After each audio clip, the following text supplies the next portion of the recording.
All right, we are back. Final day of the challenge today. Welcome, welcome everyone. So happy to have you here. It's been an awesome 5 days. I hope you have enjoyed it as much as I have. And found it really useful as well. Today, we are taking that final step to pull it all together, right? We've been talking about a lot of stuff, a lot of different ways to think about things. And today I want to give you some tangible applications that you can walk away with and start implementing in your life so that you can feel more empowered and less at the mercy of your emotions. Okay. So we're going to start out, you guessed it, with the pendulum. So I'm gonna make sure y'all can see. Okay.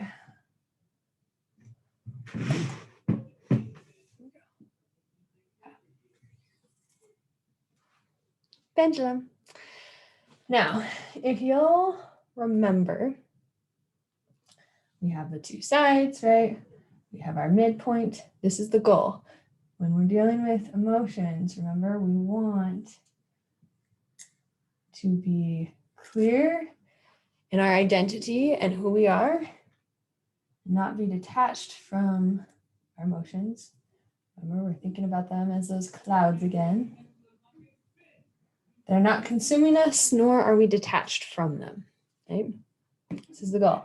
This is what I call calm in the storm.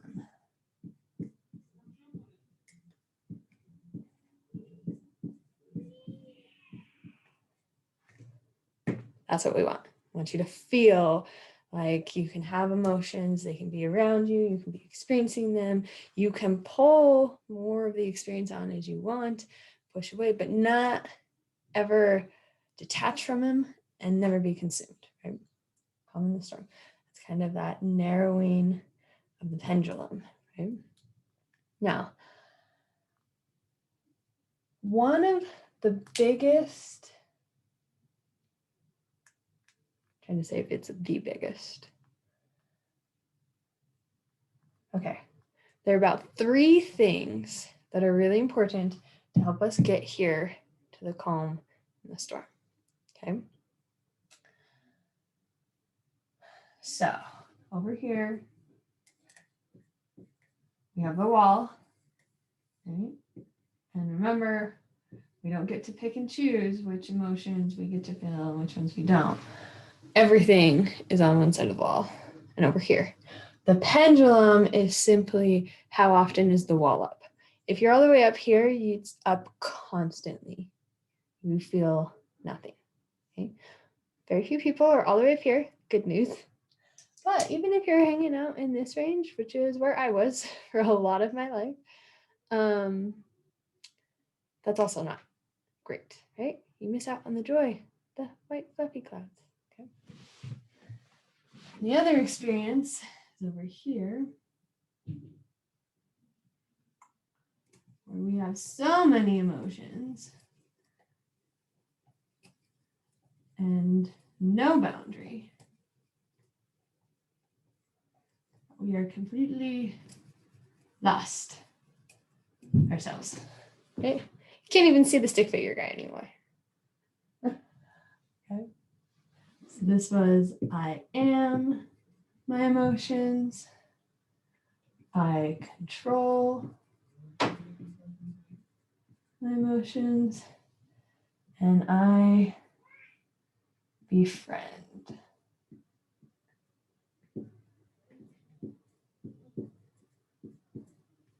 This is the goal, okay? In a healthy friendship relationship, you're really close to each other. You get to experience wonderful aspects of that relationship, right? But you still have boundaries in place. You still have your own lives. You still do your own things, right? That's that balance that we want here, okay? So we know our goal is to narrow this pendulum so that we're experiencing a life that's something more like this. Oh, you can't even see, but just figure out how to draw that better. A little bit here. Okay. That's what we want to figure out. Now, there are a couple of things that get in the way of us doing that. Okay? The first one is an emotion will pop up on the scene somewhere, and we go, ah, there's an emotion! And we grab onto it, and we attach to it, and we look at it, and we study it. We're like, is this good? Is this bad? What kind of cloud is this? Do I need to be worried about it? Right? Is this going to interfere with my day? If it's a rain cloud, we tend to be like, oh my gosh, this is a problem. I can't have this happening today. What's going on? Right? We're holding on to that. Holding it. Okay? And this can happen with any emotion we're feeling. We just tend to do it with the quote unquote negative ones more because we view them more as a problem, right? When we feel excited, happy, joyful, right? We're not like, oh my gosh, I'm happy. Sometimes we do, right? Sometimes we can get like life is too good, right? When is the rug going to get pulled out from under me? Right? We will sometimes do that, right? And then you end up destroying your own experience of the joy, right? Instead of enjoying the ride and how long it's going to be there. So this can happen with both our white fluffy clouds and our rain clouds. We grab them, we start being concerned about their duration, about their intensity, about how they're going to impact our lives, right? All of that is attaching to the emotion. Attaching does not help us, okay? Remember, these are clouds in the sky. That's like every time a cloud came up in the sky, I like jumped into my airplane, flew up there, tried to attach to it, right? And remember, rain clouds, all clouds, right? Just made of little water molecules. It's not like I can grab them very easily. They're not as tangible as I may like to think that they are, right? So all I'm going to be doing is wasting a bunch of my fuel, a bunch of my time trying to chase down these clouds, catch them. I want you to think about chasing your emotions in a similar manner, okay? They are not meant for us to attach onto them, okay? That defeats the purpose of a cloud. We know this about clouds, right? What do we do instead? We lie down in the grass, okay? My kids do this all the time. I can show you. There, I'm in the camera. Lie down on the grass. They watch every movie and go to sleep in this position. Okay? We look up at the sky and we watch them. We observe them, right? I want you to do the same thing with your emotions. This is number one. Don't attach. Observe. I think I just said observe because I was spelling it. That's funny. Okay. Number two.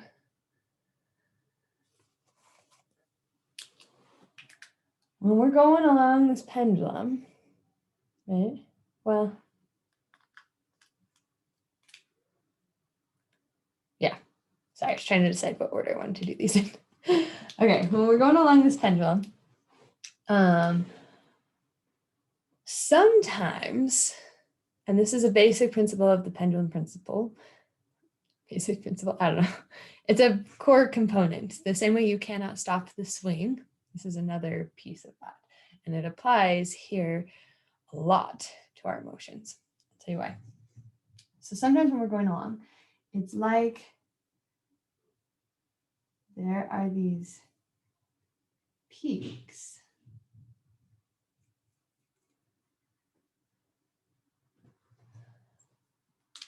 on the pendulum, okay? And they stop us from being able to get to our goal, okay?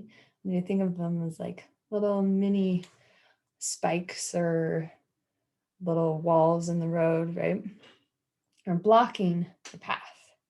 Now, these ones on the outer edges, they're smaller, they're a lot easier to deal with. So as we're going along, we can clean those up pretty easily. But once we start getting to about here, they start to get more intense. more uncomfortable to deal with. You can think of them as like a tree and removing the roots, right? You catch them out here when they're little seedlings and you just plop them out.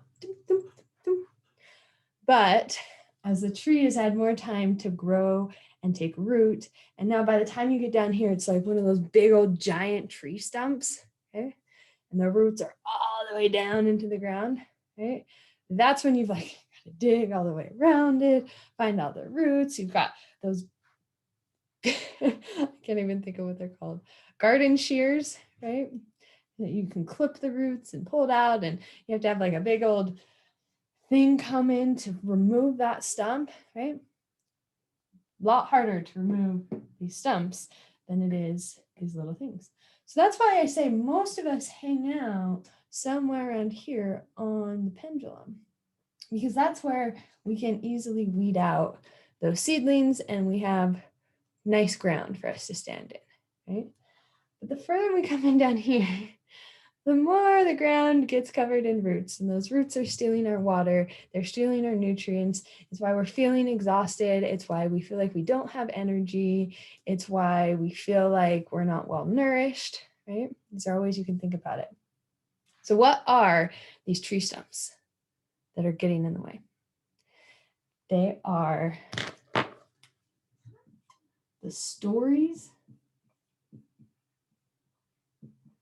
and beliefs you've created about yourself, the world, and how it works. Okay, we all have them. Sometimes they're just things we grew up with, right? No pain, no gain is one. And we've just heard them as a part of being alive, right? Some of them happen as a result of some sort of lack of having our needs met, right?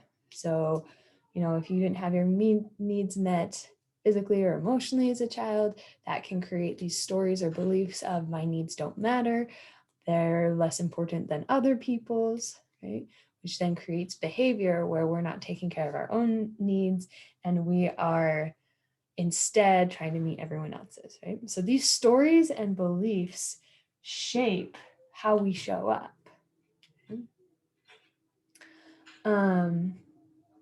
So they can come from cultural conditioning.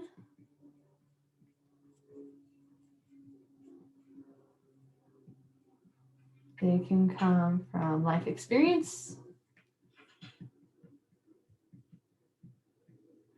They can come from trauma. Okay.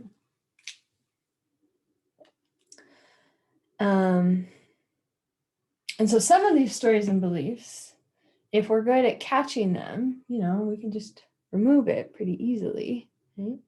And the thing is, these are like quaking aspens sometimes, right? So you have in a quaking aspen, there's the main tree. They're these beautiful trees we have here in Utah.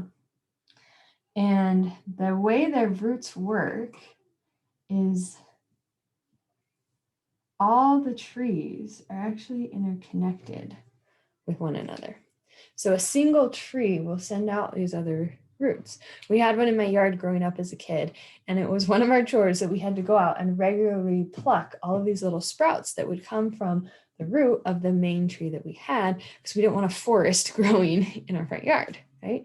But if you don't pluck them early on, well, then they start growing into their own little trees. And they start taking root and they start popping up their own, right? And before you know it, one little seed, one little thought, one little belief has become this massive pattern in your life that you keep replaying over and over and over. Right? You ever had that feeling of like, yeah, exactly that. You keep repeating patterns. We often see this play out in like relationships, specifically dating. right? But it shows up in all areas of our life. It can show up in our relationship with our money. It can show up in our relationship with ourselves, especially with like weight loss, right? You reach this threshold where you can move or you can lose the weight, and then it's like a rubber band. You gain it back, and you can lose the weight to a certain threshold. And maybe one time you push a little bit further, but it snaps you back, right? That's because what's here is one of those trees that is keeping you anchored to this point, and your rubber band can't move past it. So what we have to do is go back, find these trees, especially the original ones, right? Remove them, and then you're free to move to new levels, to be rid of that pattern, right? And this is a piece that a lot of people, one, are hardly even aware of, and if they are, struggle to do the work with, right? Because like we said before, really easy to pull this little sapling out, sprout. Not too hard to pull the sapling out. Pulling the tree out. Remember how much work that was? How much digging you have to do, right? It's like a whole big project. And yet this is the beauty. This is magic. This is the work we get to do, right?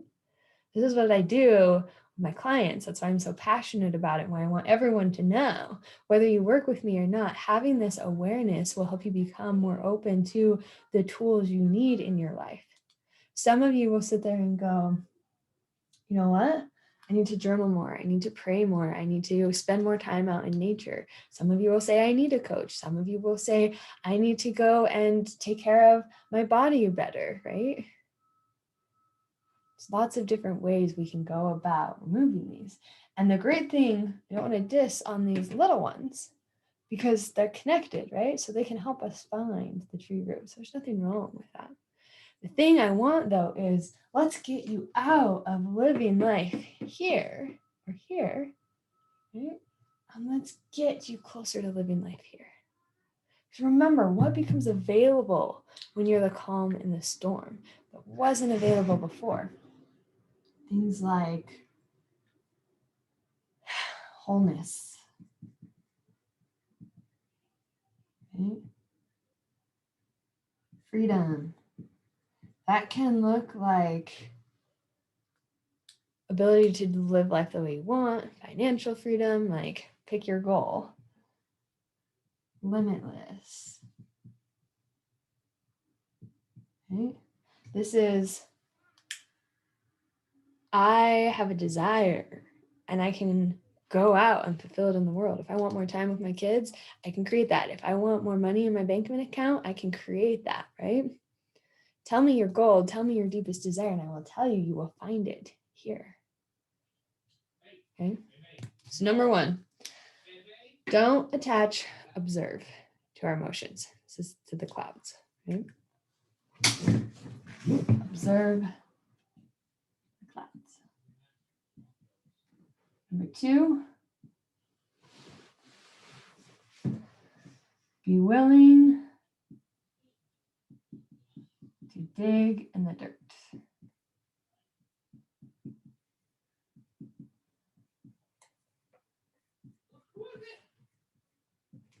Okay? That's how we remove these things. And as you start removing them, you start getting clearer and clearer. Okay? You know, maybe you do a few, you're kind of feeling a little out of whack, and so then it's like, all right, I'm going to come over here and get rid of some of these now. Right? Don't get me wrong. In a large, I'm trying to decide how I want to teach this. I am very aware that this can be a lot, and I don't ever want to overwhelm. I want to keep it usable and accessible, and I tend to have a desire to go deep because you can go really deep with this material. So that's what I'm weighing out right here. But I think I am going to say it. The cool thing about the pendulum principle is it's layered, okay? So there's actually not just one pendulum for your life. And it's not just, oh, okay, I'm going to figure out how to, over my entire life, work on removing these stumps and clearing it out, not attaching to my clouds, and hope that by the end of my life, I'm pretty close to this midpoint. Okay? That's one way people tend to interpret what I'm teaching. And what I want to tell you is this midpoint is actually the gateway to the next version and level of you. So I want you to think about it, if you will, as if every level and every version of you is its own pendulum. And as you get closer and closer to that center, right? I want to lose the weight, and you finally lose the weight and keep it off. You have just opened up to a new pendulum, right? Of this new version of you who has lost the weight and kept it off. And now you have all new levels of things to work on and grow and progress. And each time you do it, you just become more expansive, more aligned with yourself, more fulfilling of your whole purpose and authentic life expression, right? That's the beauty. Okay? So the good news of the story is we get to reach our goals in this lifetime. Okay? The other great news is we're not limited in what's available for us. We can continue to grow and expand as much as we are willing to continually not attach and dig in the dirt. And that's how we find the gate. Okay. So be willing to dig in the dirt. Remember, that's starting to observe what are the thoughts that are behind my emotions. Because remember, we have our circumstances in our lives.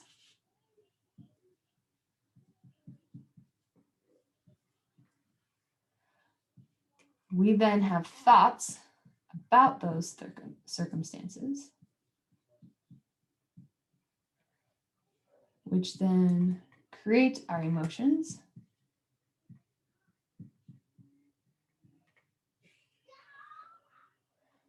which then fuel our actions,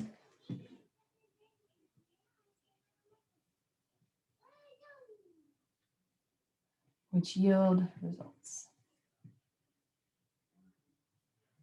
Okay, this is called the model. Go check out Brooke Castillo and the Life Coach School. Go check out any of her trained life coaches.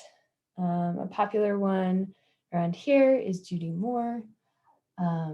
They all teach the model and how to do this process. But if you're already kind of familiar with this, moving to the forest becomes really, really powerful because you can change those thoughts, but sometimes that's just removing a little one or a sapling, a sprout. There we go. I can think of the word. A sprout or a sapling, and not getting to the actual big tree. Okay? That's why I go deeper.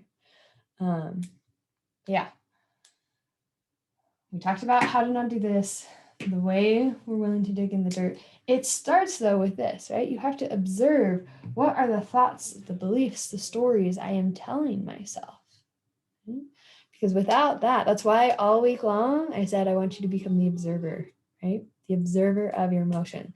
That every single day was one of your assignments, because by observing, we don't attach. And through observing, we identify what the stories and beliefs are so that we can start to remove them. Okay. And then the last one is really important, because both of these, there are going to be times where you're not going to want to do it, where you're going to feel like you're failing, where you're like, oh crap, I attached to that. Right? Remember, attaching is also bad because it stops the pendulum from swinging. And so it's hanging out right here, and we're fighting that pendulum that wants to move. And we're like, no, no, no, we got to figure out if this is safe. I'm not so sure about this. Not attaching allows the pendulum to swing, to let things work itself out, right? To allow that space for it. Okay? But there are days where you're going to attach. There are days where I still attach, right? Nothing wrong with that. It's part of the process, part of the journey. Okay? Being reminded that if I'm like, oh, I don't like this experience, I would like to support myself and help me make it easier. Remembering I can always choose to let go and to not attach. It's a great tool. Okay. But for those times where you're like, I'm doing it wrong, I messed up, I attached, this is too much. I held on to that story and belief. I'm not willing to let go of it. I'm seeing it play out in my life over and over again. And I know it's my fault, right? That can become the struggle when you are aware of how much power you have over your reality, right? Then becomes this fear of, if I'm not experiencing the reality I want, I've messed up, I've done something wrong, right? And that can just spiral us down, okay? So that is why this third thing is so important. Always choose compassion.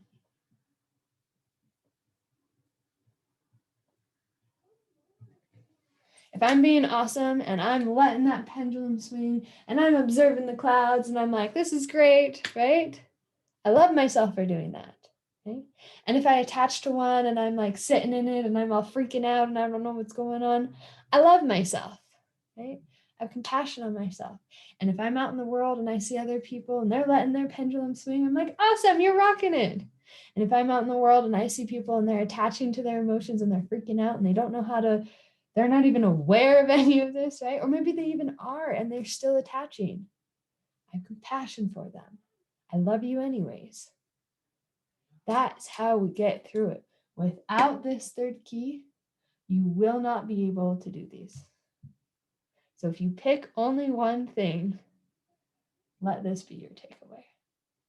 Always choose compassion. Love wins. It is cliche for a reason. Follow these three things, my friend, and it is the pathway to creating that calm in the storm. Now, if you are feeling like this sounds amazing, I want to learn more, I want to know how I can get more involved with this, reach back out to me. This is what I do. I am open and available to come and teach this at your events, to speak on it, and I do take coaching clients as well. So if you're wanting some one-on-one, because sometimes working through these stories and beliefs can be a little personal, so I create that safe space for you. It's just you and me. We'll identify them, we'll pull them up, I'll walk you through it, we'll be there cheering you on. I also occasionally do group programs. Usually I call it my Calm in the Storm program. And it's really, really fun because when you are in that group container and sharing your story, sharing what you're going through, what one of the biggest takeaways is to realize I am not alone. There are other people who are going through this. And I genuinely believe those containers are a lot less about any one person or me and as the teacher and you as the students. It is a space where everyone gets to contribute and share, and that the people who are in there are meant to be there not just for themselves, but for the other people in the group. And so sometimes if you're like, yes, I want to do this, I'm not quite sure about it, it helps to remember it might not just be for you. Somebody else might need to hear your story, how you went through it. Every time I have done something like this, it is amazing the connections that come out and how people are like, that's exactly what I needed. I needed to connect with you people. So if any of this is resonating and you're like, yes, I need more of this in my life, let me know. I am more than happy to communicate with you in whatever way is easiest. Messenger, email, we can hop on a call, walk through what's going on in your life, talk about how I can support you more, and let's get you into more of this space. Thank you so much for all of you who've been here. If you have any other questions, feel free to drop them in the group. Yeah, and have a wonderful rest of the day.